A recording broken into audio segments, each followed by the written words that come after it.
Speech by the Chancellor.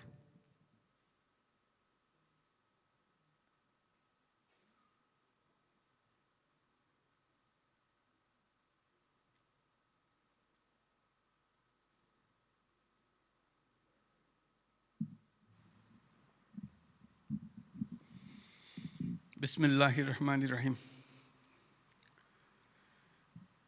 What a wonderful day. I don't know where to begin. So I got so emotional coming to a ceremony like this and hearing all these speeches. Let me do the best way I can. First propose that we give a standing ovation for all the graduates. Would you please stand up and give a big, big applause for the graduates, with certificates, awards. Fantastic. Biggest.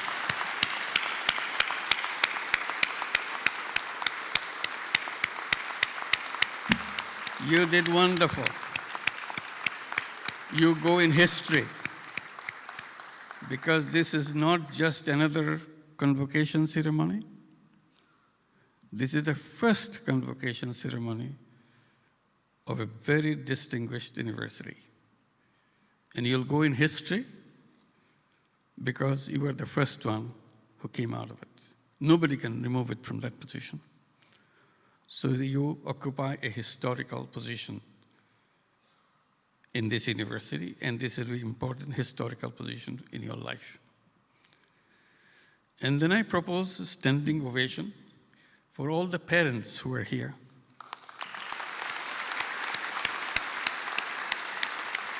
What a privilege to have your children to come and stand here today to be recognized by this distinguished university as graduates, as certificate holders, as award winners. And I also want to continue with this standing ovation, all the distinguished professors, teachers who taught these students. For them, this would be impossible.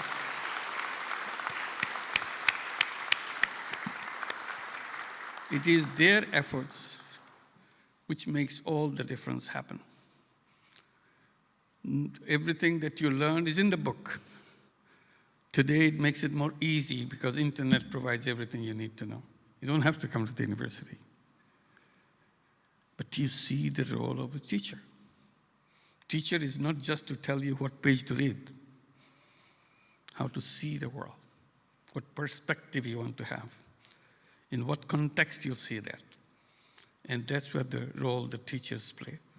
So I want to congratulate the Vice Chancellor and the teaching faculty of the university, deans, everybody who are involved in teaching you and continue the path that you would like to continue in your life.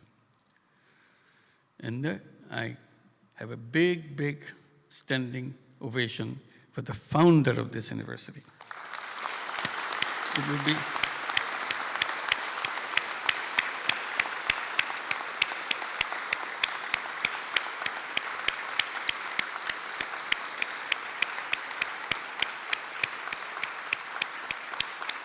if you are a successful businessman, you get a lot of money. You can build as many universities as you want. That's not what the university is all about. University is about a passion. This university is built on passion, a dream, an urge to do something.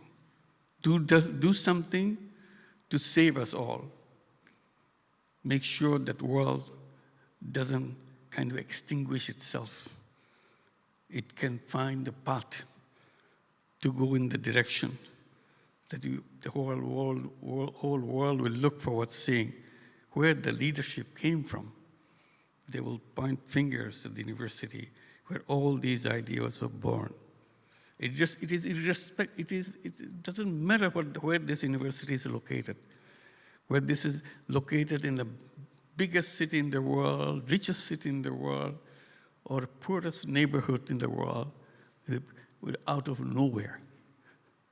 Because idea doesn't recognize any of them. Idea can be born anywhere in the world. So this is the place of bringing ideas forth. That's what the founder of this university was dreaming about. So let's do it again. Give him a big applause for making that happen.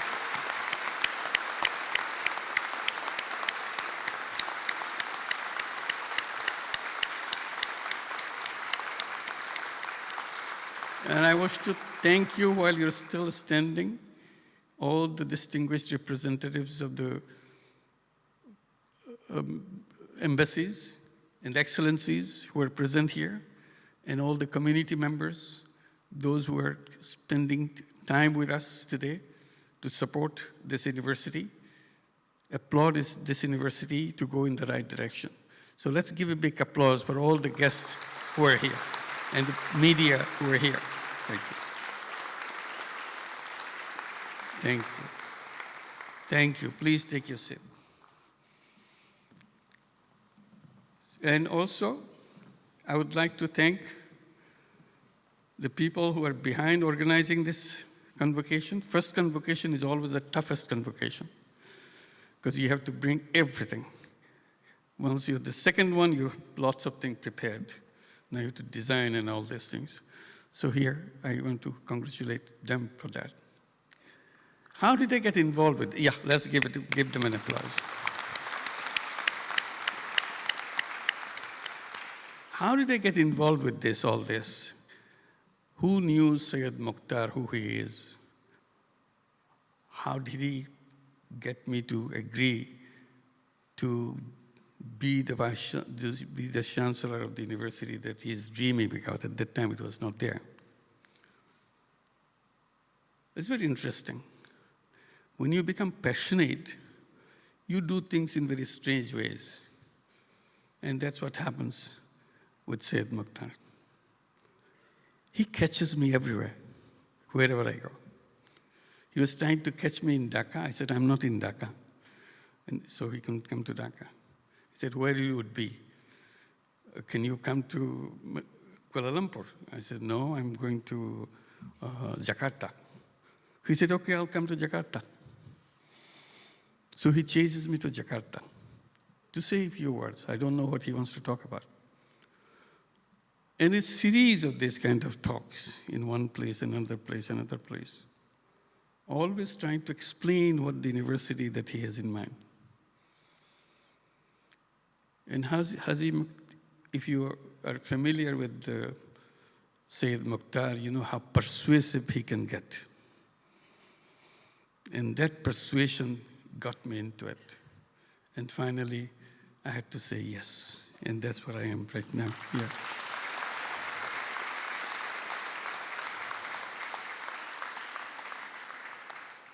And I feel very proud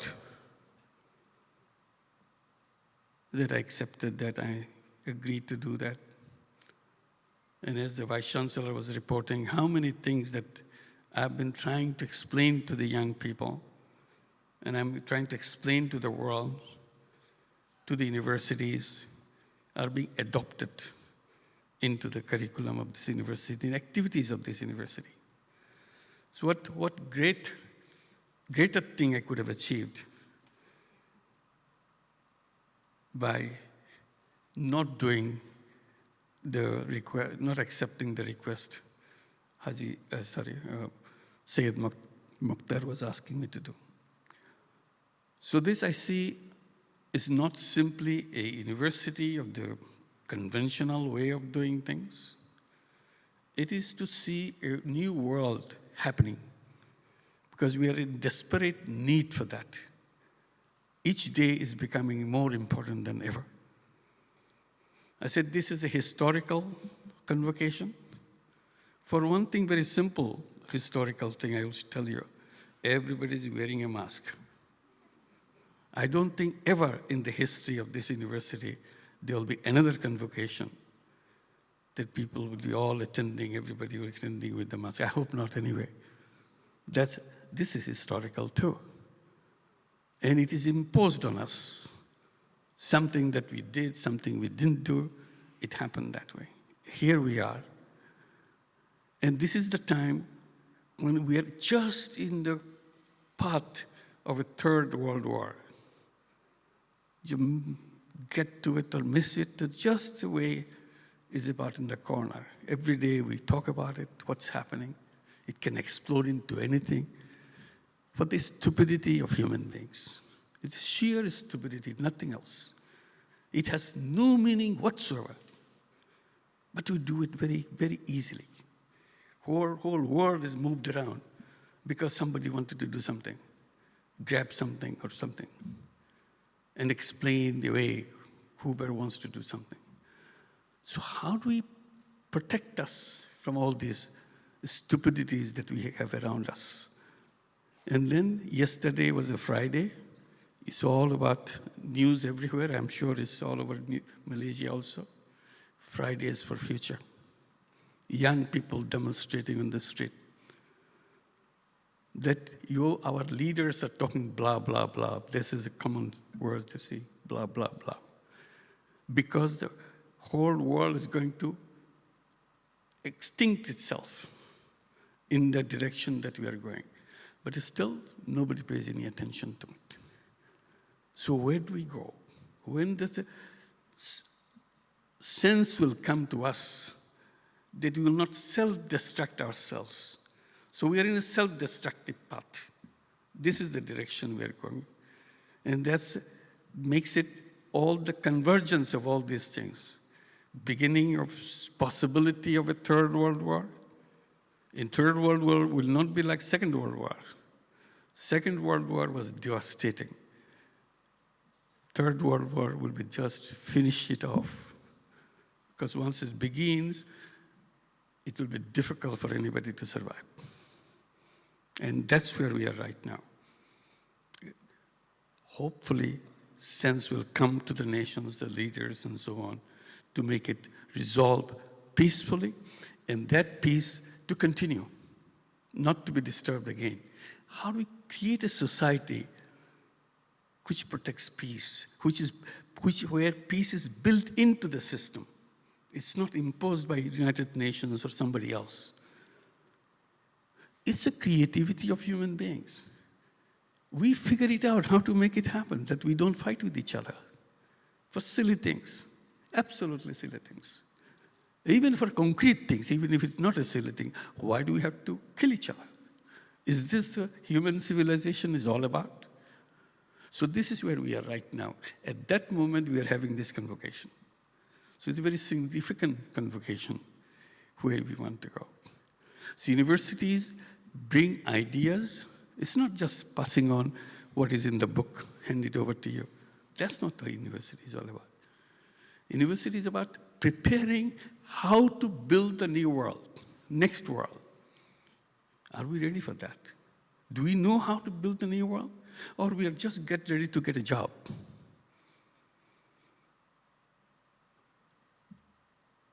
If we kind of minimize the role of the university as giving a degree so that you can get a job, saying that I have a degree from the Al-Bukhari International University. You got a degree from Al-Bukhari. Okay, you got a job. That's not the purpose of the university. That's what I used to say. I will repeat it again with you, share with you, because this is an occasion to share it. Whenever I get a chance to the university, decision makers, policy makers, I said maybe we should have a policy when the students are enrolled for whatever subject, whatever degree they are working for, they'll be studying for, give the degree on the first day. So forget it, you got it. Now let's talk business. What do you want to do with it? About our life? So degree should not be the purpose of our education. Degree should be such a commemoration that I was there, I'd get something. It's not for sale that I have a degree, give me the job. So let's give it on the day first, and you take it home, and forget about it, and let's concentrate on what is the real purpose of education. Let's concentrate on that. That's what it should be. So we should come with how to design that world, what kind of world that would be. I was remembering when looking at you. Yes, I was remembering. At the same time, I was looking at my mask, as I'm mentioning the mask, as I was giving the degree, which is a very solemn occasion, giving the degree. I was trying to give the best smile as I could, but nobody saw it. What a shame. Such a great occasion. And the students are trying to give a big smile too. But nobody noticed it. We hide ourselves. We couldn't express ourselves. That emotional moment, just a split-second moments, that electricity passes through two of you, receiving the degree and giving the degree. We couldn't share it. We hidden it. And we took a picture of it. And we'll be keeping it in our wall. I hope you will put a smile on the face, on the mask. There was the smiles there, as big as you can get. Because we couldn't do that. What a shame. So we come back. We come back, and I say, as I get to the degree and come back, I was remembering myself. What did I do with my degree?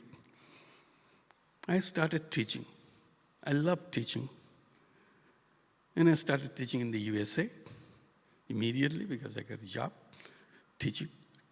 I enjoyed it. I loved teaching. Then Bangladesh became independent in 1971. By the way, today is the Independence Day of Bangladesh, 26th of March.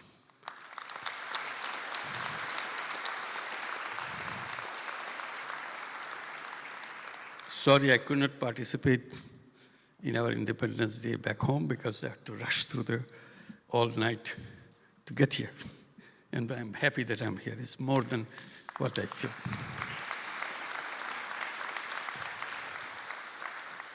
So the moment Bangladesh became independent, declared itself independent, and formed a government in 1971, 16th of December, I resigned from my job in the USA.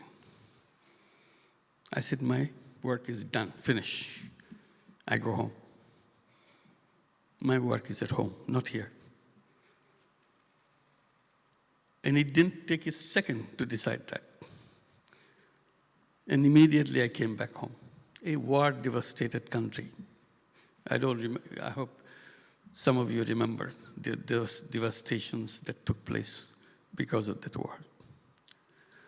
But the enormous excitement about building a new nation. I could be part of it. How can I let it go miss? So I wanted to come back immediately. I did. And since I love teaching, I took a teaching job in a brand new university, just like Al-Bukhari right now. It was a brand new university in Chittagong, government-run university, beautiful campus. So I became the head of the Department of Economics. I felt important that I'm the head of the Department of Economics. And I started doing whatever I thought should be done, where the famine is going on in the country. People are dying everywhere. 1974 famine. That caught me. If economics has all this knowledge to help people, change people's life, why people are dying? Why are they hungry? Why should a human being die of hunger? What does it mean? I understand dying of a disease, COVID-19, or some other disease, but I cannot understand how a human being can die of hunger. Is it something missing? And funny thing, restaurants are going on as usual. Shopping centers are going on as usual. But people are dying. What is this economics? I don't understand. How can you have the same time people dining merrily inside the restaurant, outside people are dying on the street? Does it make any sense to anybody? You know what I did? I blamed what I learned. Because I felt that I cannot make myself useful to anybody. Because what I learned from university is totally useless. So in the process, I became a useless person. I have no worth as a human being. It took me a long time to understand economics doesn't belong to the human beings. Economics is about money-making robots, not human beings. Economics doesn't deal with human beings. But at that time, I didn't understand that. I thought it's about us, about human beings. So what I did, I said, forget it. I wasted my time learning in the economics department and have a degree. Now, let me find a way how to make myself useful in my own way. So what I did, I started going to the village next door. The campus is surrounded by village. It was located right in the middle of villages. It's a strange contrast. Terribly poor village, beautiful modern campus. You step outside the campus boundary, you are in a century-old village right away. So I said, I go to the village every day. That's my university. I learn from them. Only to find out how do I make myself useful to at least one person. I don't know how to do it for many persons, but definitely as a human being, I can make myself useful for one person. I don't know how, but I must figure it out. That was my mission. And that mission took me step by step by step. And that's one of those steps was the microcredit, lending money to poor women. Why? Because loan sharks were grabbing everything from the poor people. So I said, well, I can lend the money. If I lend the money, they don't have to go to the loan shark. That was a simple idea. They're looking for money, they're desperate, they're hungry, they needed the money, they go to the loan shark because he's the only person who can give the money. But his conditionalities are such, you have to give up everything you possess, ultimately. You see the victims of loan sharks right in front of you. And you feel so sad how human beings can be so cruel to each other. So I was thinking, how do I protect at least one victim of a loan shark or a potential victim of a loan shark? And the idea came, why don't I lend the money? If I lend the money, he doesn't have to go to loan shark anymore. Done. At least I saved one. I said, that's good enough for me. So I started giving money. And tell everybody, if you need money, don't go to loan shark, come to me. I give the money. And I don't take anything from you. Just return the money whenever you can. People were shocked that this money is so easily available. And it became very popular. Then we focused on women who never touched money in their life. Because I was accusing all the banks saying they lend money. I was accusing them they lend money to the people who already have lots of money. I said, it's a very funny institution called bank. Lending money to people who already have money. I said, the true bank should be lending money to people who don't have money. And that should be the starting point. And they laugh. And I said, not only you do that, you lend money to people, only men. 99% of your borrowers are men. So I wanted to make sure I concentrate on women. They said it cannot be done. I said, I'll try. I tried. You know who helped? My students. I took my girl students to come to the village, Jobra, to go to the women, because I cannot go to the women because I'm a man. They will not talk to me. They will run away from me. So I took my students to go, explain to them. And one of the students today is sitting here. Nurjan, would you please stand up? Where are you? Yeah, I don't see her here. Anyway, she came with me. Let's give her applause. She came with me to attend this ceremony today. And the girls like her made this possible, to translate these ideas into it. And that idea brought me to Kedah. Would you believe that? I spent nights in the villages of Kedah in late 80s to see how microcredit can be done here. Met lots of people here. Again, at that time, everybody said it cannot be done. And it can be done in Bangladesh, it cannot be done anywhere. So somebody said, would you like to help us do it in Malaysia? I said, okay, I'll at least try what it is. Anyway, this is the beginning of that. And that simple idea became a threat to the whole banking idea. It became known as microcredit, became a challenge, etc., etc. So the reason I'm telling this story, the ideas don't have to be written in volumes. It's just a tiny little actions. You mentioned, Honorable Vice Chancellor mentioned about all the social business academic programs that you're undertaking here. I applaud that. And in the meantime, I want to mention, because of the topic that you brought in about social business.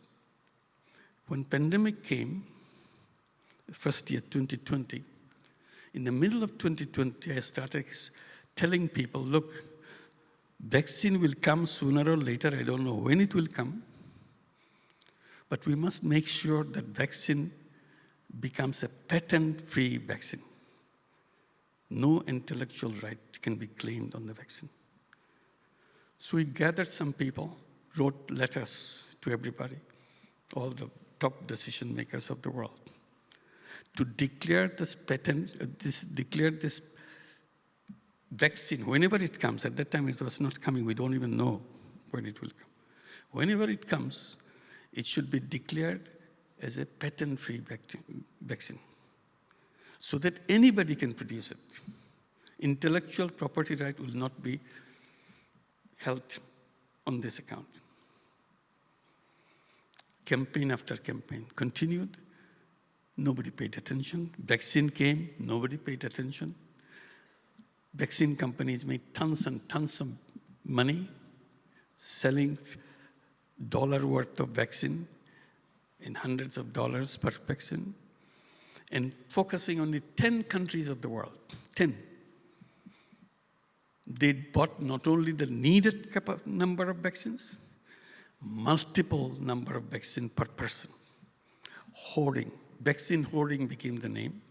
Vaccine apartheid became the name, if you remember. We are campaigning, no, it should be patent-free. Then I said, the solution is not this, because they want to make money and they're justifying why they want to make money. I said, just the simple thing now we have to do is to create a social business pharmaceutical company.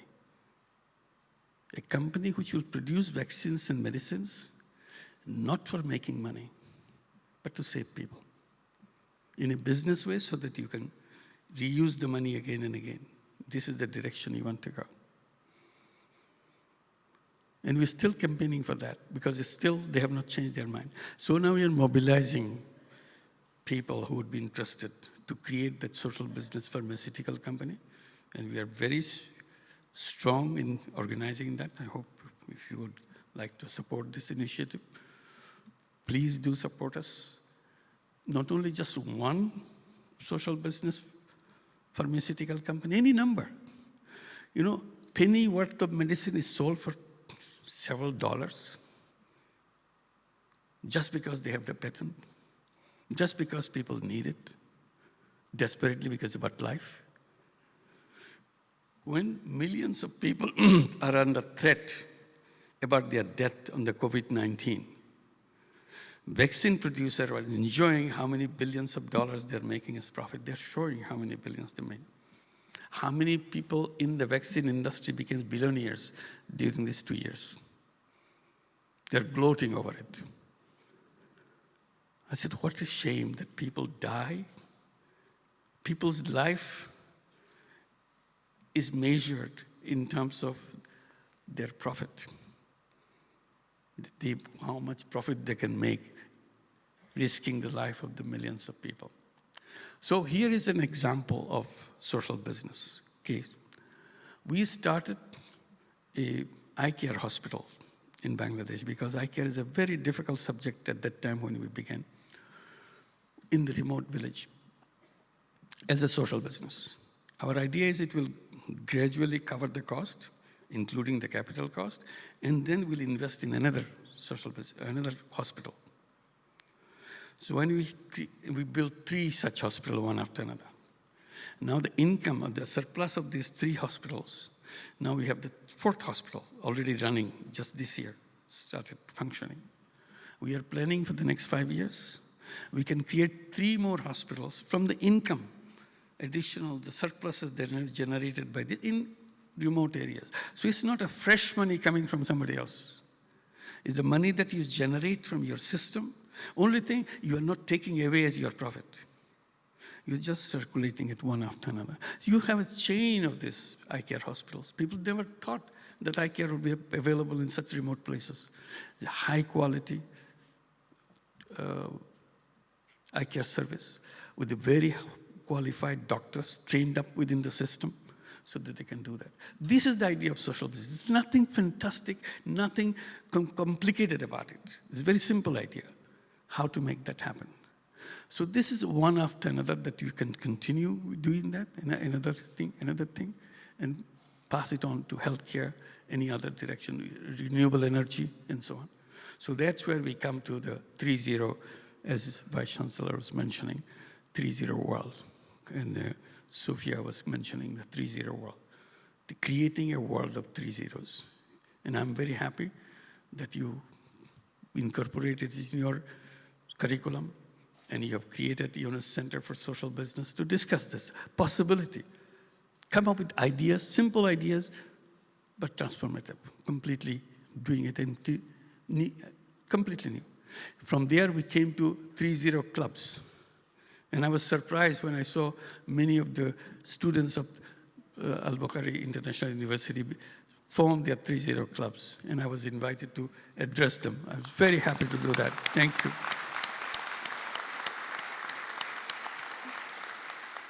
And I'm sure many of you I saw on the screen on the 3-0 club meeting and so on.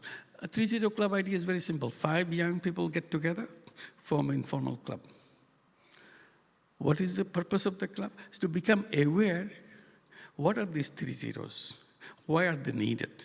Do we need them at all? 0 carbon emission, 0 wealth concentration, and 0 unemployment.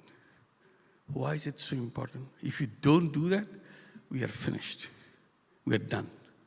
If you have to survive, we have to transform it. And that's what yesterday I was mentioning the Fridays for Future demonstrating with Greta Thunberg, doing that whole thing, as every day, every Friday she does.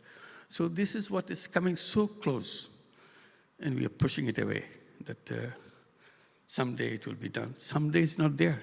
Someday we'll be all finished. Human beings become the most endangered species on this planet right now. But we don't want to care doing that. So this is what the 3-0 Club is. And I try to encourage the young people as I talk to them. The purpose is to start this 3-0 world with yourself. You become a 3-0 person. That's the beginning. Even a small way. How do you small way? If I'm using fossil fuel, can I reduce my use of fossil fuel a little bit? I can do that. If I'm traveling by fossil fuel run vehicle 10 times, I make 9 times. 1 time I sacrifice. I can do that.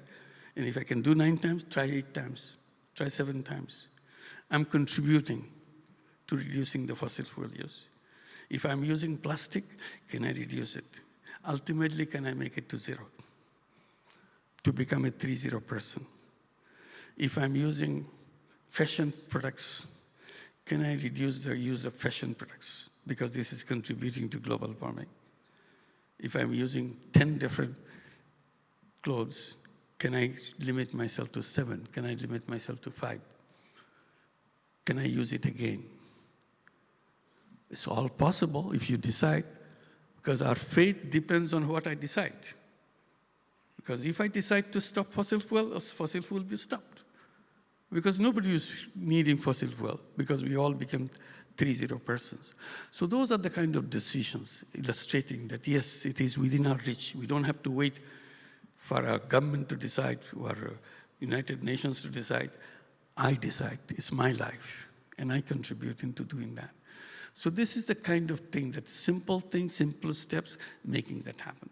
So that's what the university is all about, to prepare for the life. So today, those who become graduates, your life has begun to go in that direction. If Al-Bukhari University has any meaning in your life, that meaning will be building new roads to go to a new destination.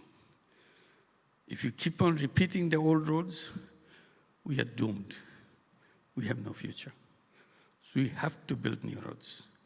And I'm sure Al-Bukhari is built with that purpose.